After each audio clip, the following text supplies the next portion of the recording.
Camera ഒന്ന് സ്റ്റേജിലേക്ക് തിരിച്ചു നോക്കൂ. അവിടെ ഒരു വ്യക്തി ഇരിക്കുന്നത് കാണാം.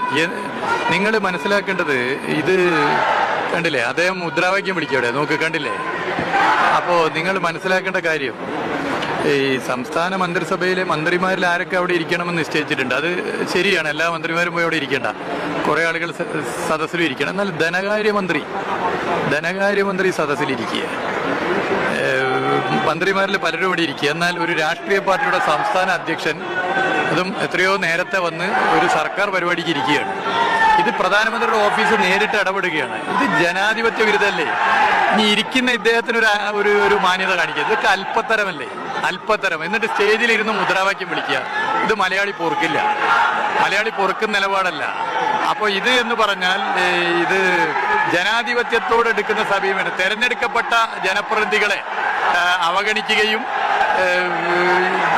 രാഷ്ട്രീയ പാർട്ടി നേതൃത്വത്തിലുള്ളവർ ഇത്തരം സമീപനം സ്വീകരിക്കുകയും ചെയ്യുകയാണ്.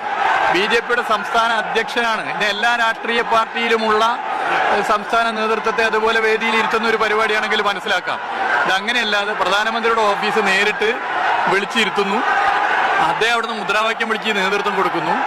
അപ്പൊ ഇങ്ങനെയൊക്കെയുള്ള സമീപനം, ഇത് ജനാധിപത്യത്തോട് പ്രധാനമന്ത്രിയുടെ ഓഫീസും BJPയും എടുക്കുന്ന സമീപനം എന്താണുള്ള അതിന്റെ ഉദാഹരണമാണ്.